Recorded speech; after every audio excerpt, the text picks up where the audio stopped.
Humboldt County faces a number of challenges that are pretty common in rural counties in California. Humboldt County in particular has a really high rate of ACEs, adverse childhood experiences.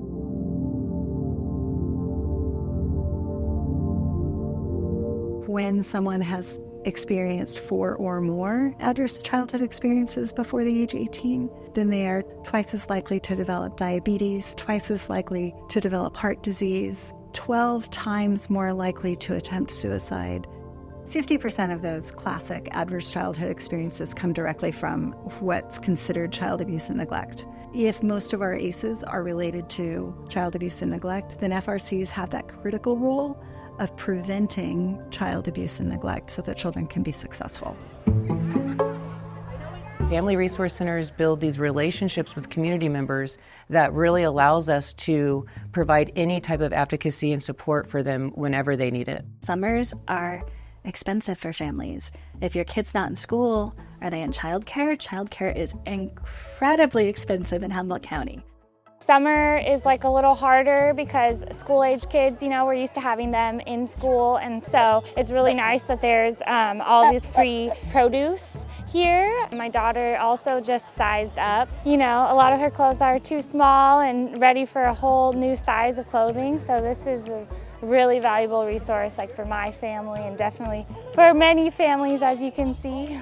Jefferson actually has a program where they make a meal every day that anyone under the age of 18 can access. I take my kids to the Jefferson Center every day. It helps me a great deal. Being a single dad, it's hard for me. They have the clothing closet. If my kids need some shoes, so there's a lot of different resources here. I'm just very grateful for it.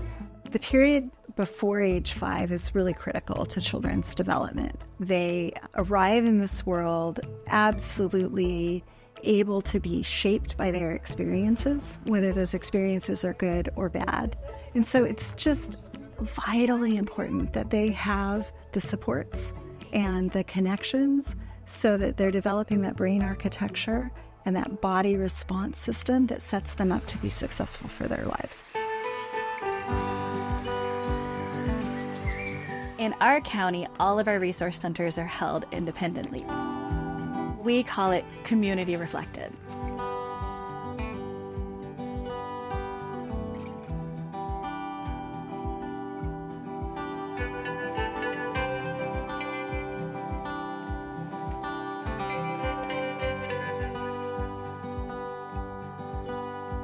We want to be able to support families in their own neighborhoods and not have to send people off to all these different places all the time.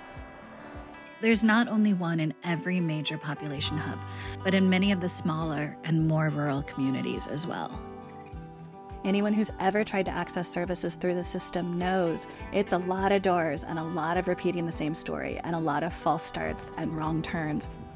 A lot of times agencies have one very set thing that they're helping a family with. We're going to help you with housing, we're going to help you with food, we're going to get your kid into daycare. If you come into the FRC, we're going to try to help you with all of those things. And so we really get the full picture of a family, where they're at, what they need. And because of that, we build really deep relationships. If you had to get court papers done, they would be right there. They can fax you court papers. They can reach out and help you get your stuff. They can help you fill out papers. Like if you were to get on unemployment, Social Security, they're always willing to help you get that started for you, or even food stamps and cowards.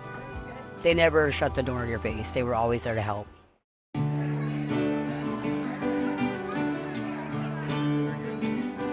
Everything that they do is really driven by a community process to be responsive. What families told us in every community in Humboldt when they were interviewed was that they needed opportunities to take their children with them, but connect with other families.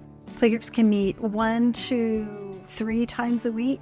They've got staff there to facilitate the activities, and then First Five also sends out what we call family support navigators. Services like this means a lot to my family because it shows that there's communities out there that care about our kids, that care about what resources we do and don't have, how they can help us. For our Hispanic families, they need to have people that speak their language so they feel comfortable in our community.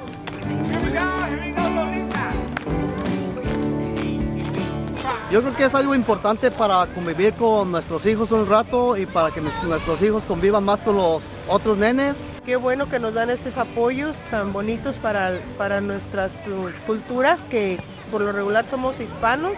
Yo tengo nietas y yo vengo a compartir aquí con mis nietas el evento muy bonito. Some people might feel shame or guilt or think that their problems are too big, but if you're experiencing it, it's something that we can help support you through. I was living in the local homeless shelter. I had just left inpatient treatment. My son and I really had nothing. You know, I'm sleeping in technically a stranger's home. And the FRC was absolutely there for me to walk in the door. Fast forward to 12 years later, I have another son, I have a partner. We've been together since that time. We now own a home, I own a car, I work a full-time job, I take incredible care of my children, and I get to give back. I keep, don't tear up. I get to give back to the community that gave so much to me in the beginning. It really is beautiful to see folks who come in, get a little bit of support, and then really start to thrive in their own life. It's beautiful to watch. When you support an FRC, you're really supporting all of the families around it.